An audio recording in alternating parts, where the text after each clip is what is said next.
नमस्कार। आज हम हिंदी भाषा की छठी कक्षा की पाठ्य पुस्तक अभ्यास सागर के पाठ 3 बरसते जल के रूप अनेक के अभ्यास के प्रश्न करेंगे।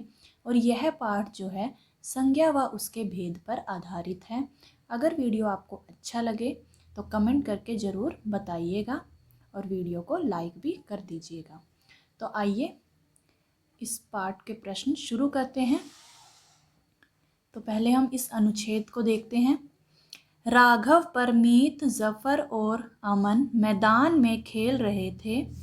अमन के दादाजी दूर से बच्चों को खेलते हुए देख रहे थे। वे बहुत प्रसन्न थे कि सभी बच्चे ईमानदारी से मिलजुल कर खेल रहे हैं। गेंद से खेलने का सिलसिला अभी शुरू ही हुआ था कि अचानक बिजली चमकने लगी। ऊपर दिए गए अनुच्छेद में से संज्ञा शब्द छांटकर लिखिए। अब ये जो हमने अनुच्छेद पढ़ा, इसी में से हमें संज्ञा शब्द छांटकर लिखने हैं। अब संज्ञा किसे कहते हैं? संज्ञा किसी भी वस्तु, व्यक्ति, गुण, भाव, स्थिति का परिचय कराने वाले शब्द को संज्ञा कहते हैं। संज्ञा का दूसरा पर्याय क्या है? नाम, कि किसी का भी नाम। अब जैसे कि इस अनुच्छेद में हमने देखा राघव, परमीत, जफर, अमन, ये क्या है? किसी के नाम है। राघव, परमीत, जफर और अमन। अब गेंद, हमने फिर क्या लिया? गेंद। गेंद भी किसी वस्तु का नाम है। दादाजी भी उनके दादाजी के लिए प्रयोग किया गया है। ईमानदारी किसी का गुण है। बच्चे, मैदान किसी स्थान का नाम है। और सिलसिला, ठीक है, ये सभी क्या है? संज्ञा शब्द हैं। अब इन संज्ञा शब्दों को नीचे दी गई श्रेणियों में लिखिए। व्यक्तिवाचक संज्ञा। व्यक्तिवाचक संज्ञा क्या क्या है? राघव, परमीत, अमर और जफर। अब आगे देखते हैं। जातिवाचक संज्ञा। दादाजी, मैदान, गेंद, बच्चे। भाववाचक संज्ञा क्या है? ईमानदारी, सिलसिला। अब समझते हैं इन्हें अच्छे से। किसी भी व्यक्ति, वस्तु, स्थान, जाति या भाव के नाम को संज्ञा कहते हैं। दोबारा देखते हैं। किसी व्यक्ति, वस्तु, गुण, भाव, स्थिति का परिचय कराने वाले शब्द को क्या कहते हैं? संज्ञा कहते हैं। और संज्ञा के कितने भेद माने गए हैं? 3। व्यक्तिवाचक संज्ञा, जातिवाचक संज्ञा और भाववाचक संज्ञा। ये देखिए, व्यक्तिवाचक संज्ञा किसे कहते हैं? जिन शब्दों से किसी विशेष व्यक्ति, विशेष वस्तु, विशेष व्यक्ति या विशेष पदार्थ की सूचना मिले, उन्हें व्यक्तिवाचक संज्ञा कहते हैं। उदाहरण, राहुल, दिल्ली। अब राहुल किसी विशेष व्यक्ति का नाम है और ये किसी विशेष स्थान का नाम है, दिल्ली। जिन शब्दों से किसी वस्तु, स्थान या पदार्थ की जाति की सूचना मिले। अब हमें किसी व्यक्ति, वस्तु, स्थान या पदार्थ, व्यक्ति नहीं, जैसे कि जिन शब्दों से किसी वस्तु, स्थान या पदार्थ की जाति की सूचना मिले, उन्हें जातिवाचक संज्ञा कहते हैं। उदाहरण, कक्षा, पुस्तक। अगला देखते हैं। जिन शब्दों से किसी भाव की सूचना मिले, उन्हें भाववाचक संज्ञा कहते हैं। उदाहरण, बचपन, बुढ़ापा। अब हम एक बार इसके भेदों को दोबारा समझते हैं। सबसे पहला भेद है व्यक्तिवाचक संज्ञा, कि जो शब्द किसी विशेष व्यक्ति, विशेष वस्तु, विशेष स्थान या विशेष प्राणी के नाम का बोध कराते हैं, उन्हें व्यक्तिवाचक संज्ञा कहते हैं। जैसे जवाहरलाल नेहरू किसी व्यक्ति का नाम है। कपिला या इरावत प्राणियों के नाम है। दिल्ली, अमेरिका, भारत स्थान के नाम है। और कावेरी, कुरान, नीलगिरी, रामायण ये वस्तुओं के नाम हैं। अब जातिवाचक संज्ञा को दोबारा से समझते हैं। जो शब्द किसी प्राणी, पदार्थ या समुदाय की पूरी जाति का बोध कराएं उन्हें जातिवाचक संज्ञा कहते हैं। जैसे मनुष्य। अब मनुष्य में सभी मनुष्यों की बात हो रही है, ना कि किसी एक व्यक्ति की। ठीक है। नर, नर में भी नर, पूरे नर समुदाय की बात हो रही है। फल, फल में भी सभी प्रकार के फलों की बात हो रही है, ना कि किसी एक फल की। यदि यहाँ पर आम दिया होता या सेब दिया होता तो वो व्यक्तिवाचक संज्ञा के अंतर्गत आता, लेकिन यहाँ पर फल दिया गया है तो यानी कि फल की पूरे समुदाय यानी पूरी जाति का बोध हो रहा है। ठीक है। अब आगे देखते हैं भाववाचक संज्ञा। भाववाचक संज्ञा किसी गुण, दशा, स्वभाव, कार्य, भाव या स्वभाव का बोध कराने वाले शब्दों को हम क्या कहते हैं? भाववाचक संज्ञा कहते हैं। गुण दोष तो जैसे हो गया सुंदरता, चतुरता, कुरूपता, ये गुण दोष के अंतर्गत आ गए। और दशा क्या हुई? बुढ़ापा, यौवन। और भाव क्या हुए? क्रोध का भाव, शत्रुता का भाव, शांति का भाव, आशा का भाव। और कार्य क्या हुए?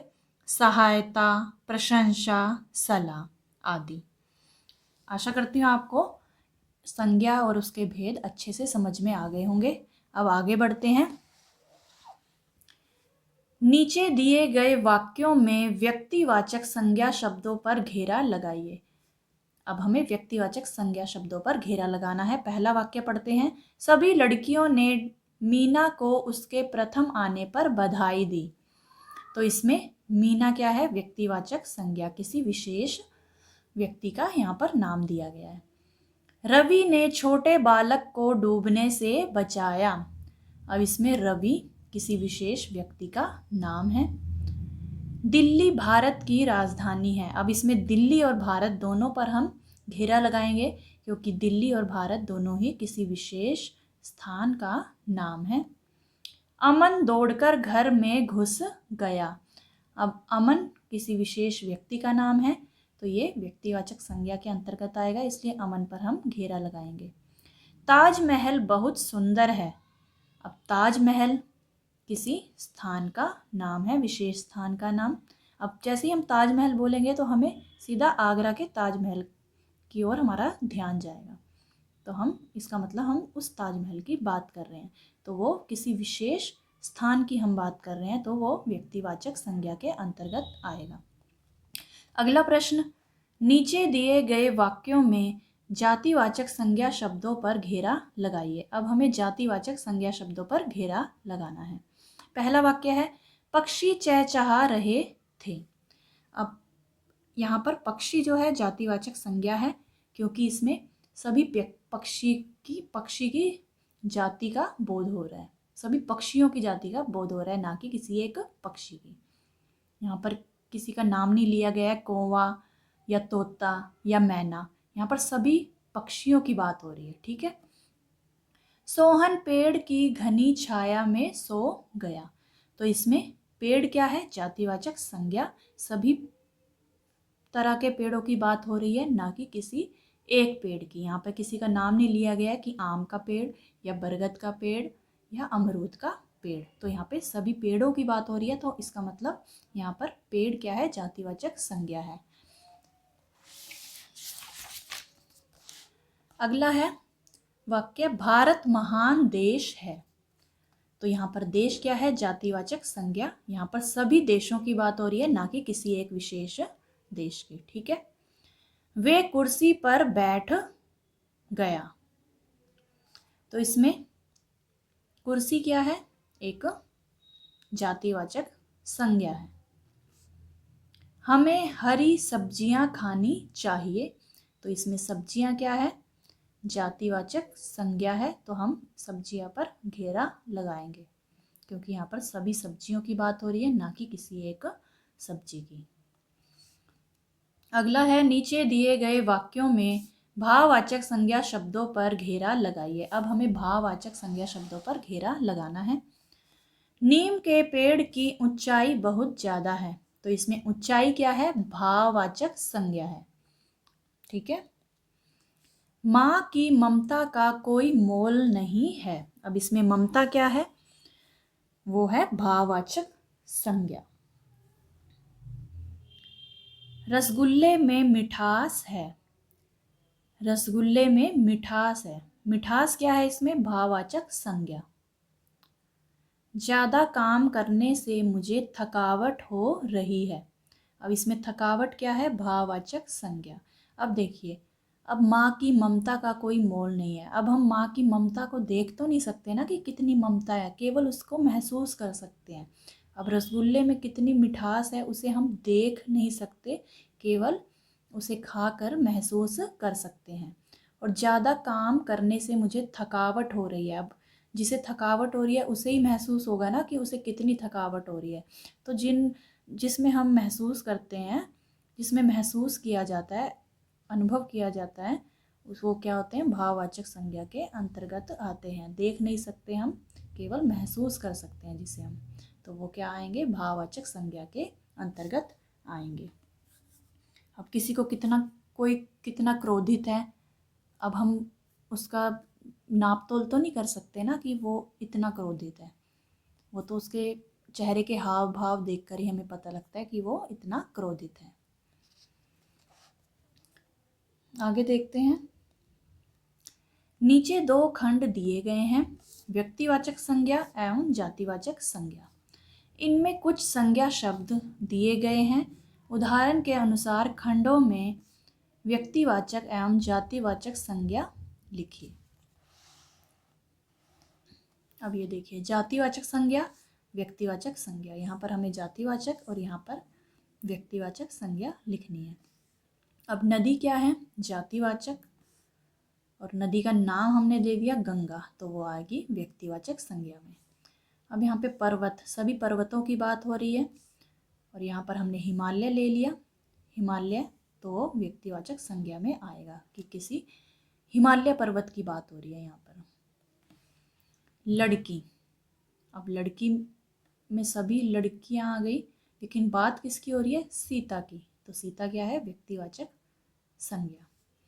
अब यहाँ पर किताब की बात हो रही है, और किताब कौन सी किताब की? अभ्यास सागर 6, तो ये अब यहाँ पर विशेष वस्तु का नाम ले लिया, तो यहाँ पर ये व्यक्तिवाचक संज्ञा के अंतर्गत आएगा।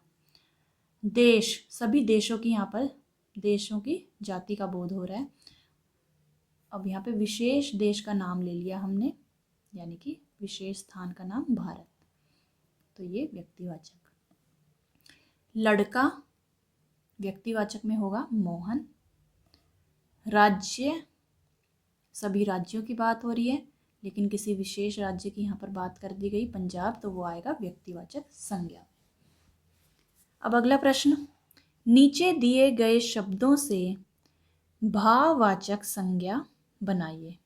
अब ये शब्द दिए गए हैं, अब हमें इन शब्दों से भाववाचक संज्ञा बनानी है। बच्चा, बच्चा से क्या बनेगा? बच्चा शब्द से भाववाचक संज्ञा क्या बनेगी? बचपन। बूढ़ा से बुढ़ापा। अमीर से अमीरी। सुखी से सुख। वीर से वीरता। ठीक है। अब अगला प्रश्न है, नीचे दिए गए अनुच्छेद को उचित संज्ञा शब्दों से पूरा कीजिए। मीना पढ़ाई में बहुत होशियार है। वह अपनी डैश में हमेशा प्रथम आती है। कक्षा में उसके सभी डैश उसकी बहुत तारीफ करते हैं। कौन? उसके शिक्षक। डैश को डैश की सुगंध बहुत भाती है। मीना को फूलों की सुगंध बहुत भाती है। उसने अपने डैश में तरह तरह के डैश और डैश लगा रखे हैं। उसने अपने बगीचे में तरह तरह के पेड़ और पौधे लगा रखे हैं। वह डैश को रोज डैश देती है और अच्छी तरह देखभाल करती है। वह पौधों को रोज पानी देती है और अच्छी तरह देखभाल करती है। अब अगला प्रश्न है, आओ दोहराएं से संबंधित। नीचे दिए गए शब्दों को उनके समान अर्थ वाले शब्दों से मिलाइए। समान अर्थ वाले, ठीक है, समान अर्थी शब्द। जल, जल का पानी, तो जल को पानी से मिलान कर देंगे। पेड़, वृक्ष, मनुष्य, मानव, आकाश, आसमान, तो हमने इनका सही मिलान कर दिया। अब अगला प्रश्न, नीचे दिए गए शब्दों के विलोम शब्द यानी उल्टे अर्थ वाले शब्द लिखिए। ये थे समान अर्थ वाले यानी कि पर्यायवाची, और अब हमें उल्टे शब्द लिखने हैं यानी कि विपरीतार्थक शब्द या विलोम शब्द। सुखी का क्या होगा? दुखी, सुखी, दुखी। जीवन, मृत्यु, आरंभ, अंत।